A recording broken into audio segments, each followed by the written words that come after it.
करवा चौथ का व्रत कार्तिक कृष्ण पक्ष की चतुर्थी को करवा चौथ कहते हैं। इसमें गणेश जी का पूजन करके उन्हें पूजन दान से प्रसन्न किया जाता है।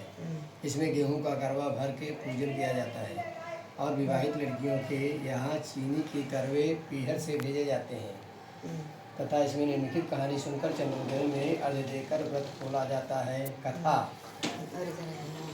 एक साहूकार था, उसके 7 बेटे थे और एक बेटी थी। वह 7 भाइयों की प्यारी बहन थी। एक साथ ही बैठकर खाना खाते थे। एक दिन कार्तिक की चौथ आई तो उसकी बहन ने करवा चौथ का व्रत रखा। सारे भाई भोजन करने आए और अपनी बहन से बोले, आ बहन, तू भी खाना खा ले। उनकी माँ बोली, आज यह खाना नहीं खाएगी, इसका करवा चौथ का व्रत है, जब चाँद निकलेगा तभी खाना खाएगी। तो उसके भाइयों ने छल कपट से जंगल में आग जलाकर चलनी में चाँद दिखा दिया। तो वह अपनी भाभियों से बोली, चलो भाभी, चाँद निकल आया है, अर्घ दे लो। तो उसकी भाभी बोली, ये तो तेरा चाँद निकला है, हमारा तो रात को निकलेगा। यह सुनकर भाइयों के कहने से उसने चाँद को अर्घ दे दिया और खाने बैठ गई। पहला टुकड़ा तोड़ा, बाल निकला। दूसरा टुकड़ा तोड़ा, छींक मारी। तीसरा टुकड़ा तोड़ा तो राजा के घर से बुलावा आ गया कि राजा का लड़का बीमार है, जल्दी भेजो।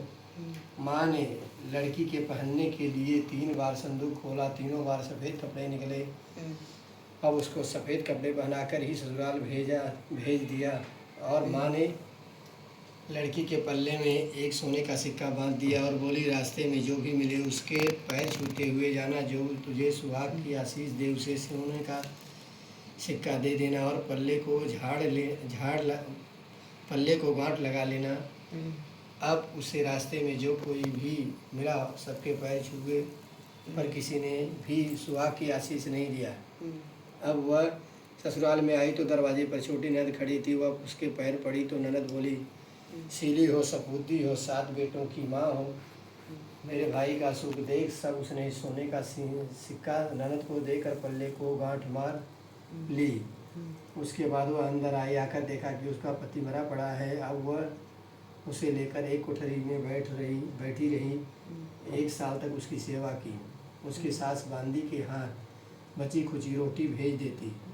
इस प्रकार उसे अपने पति की सेवा करते करते 1 साल हो गया। करवा चौथ का व्रत आया। सारी पड़ोसनों ने नहा धोकर करवा चौथ का व्रत रखा। सबने सिर धोकर हाथों में मेहंदी लगाई, चूड़ियाँ पहनी।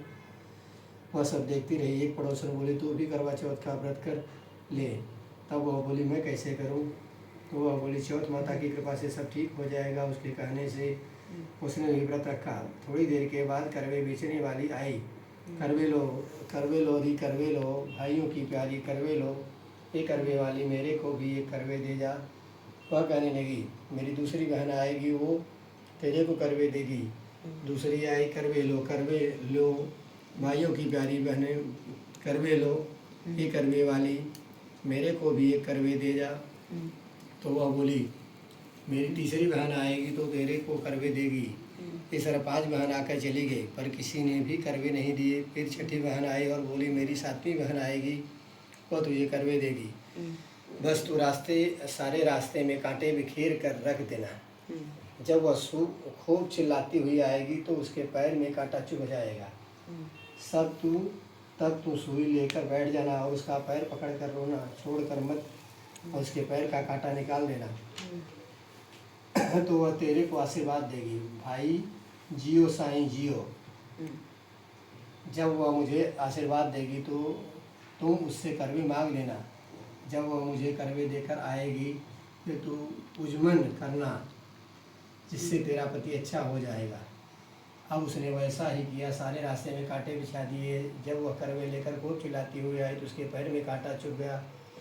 उसने उसका पैर पकड़कर छोड़ा नहीं और उसका कांटा निकाल दिया। तो उसने आशीर्वाद दिया। तब वह बोली, जब तूने मुझे आशीर्वाद दिया है तो करवे भी देकर जा। तो वह बोली, तूने तो मुझे ठग लिया। यह कहकर उसने उसे करवे दे दिए। अब करवे लेकर उसने उजमन की तैयारी की, व्रत रखा। राजा का लड़का ठीक हो गया और बोला, मैं बहुत सोया। तो वह बोली, सोए नहीं, 12 महीने हो गए तेरी सेवा करते करते। फिर उसने चौथ माता का उजमन अच्छी तरह से किया।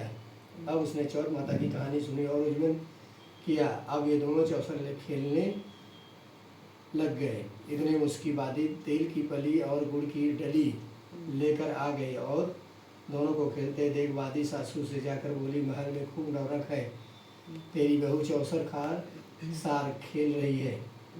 इतनी सुनकर सासू देखने आई, दोनों को खेलते देख बहुत खुश हुई। बहू ने सासू के पैर दबाए और सासू बोली, बहू सच सच बता तूने क्या किया।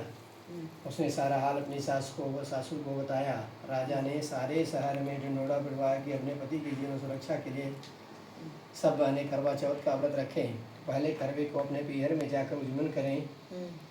हे चौथ माता, जैसा राजा के लड़के को जीवन दान दिया वैसे सब किसी को देना। कहानी सुनते समय कटोरी में चावल लें। चाँद को अर्घ देते समय ऐसा 7 बार बोलें, चंदा ए चंद्रावलिए चंदा आया बार में, और सुहागन अर्घ दे मैं बैठी थी बाट में। काहे के तेरा कंडला काहे के तेरा हार, सोने का मेरा कंडला जगमोतियन का हार। कहाँ बसे तेरा पेवड़ा कहाँ बसे ससुराल, आम तले मेरा पेवड़ा नीम तले ससुराल। चंदा ए चंद्रवलिए चंदा आया बार में, उठ सुहागन अर्घ दे मैं बैठी थी बाट में। ये हो गया करवा चौथ उज्जमन। उज्जमन करने के लिए थाली में 13 जगह 4-4 पूड़ी और थोड़ा सा सीधा रख लें। उसके ऊपर एक साड़ी ब्लाउज और रुपये जितना चाहे रख लें। उस थाली के चारों ओर रोली चावल के हाथ फेर कर अपनी सासू जी के पाँव लगाकर उन्हें दे देवें। उसके बाद 13 ब्राह्मणों को भोजन करवाएं, दक्षिणा देकर तथा तिलक लगाकर उन्हें विदा करें। बोलो चौथ माता की जय। जय। गणेश जी की कहानियाँ सुनिए नहीं।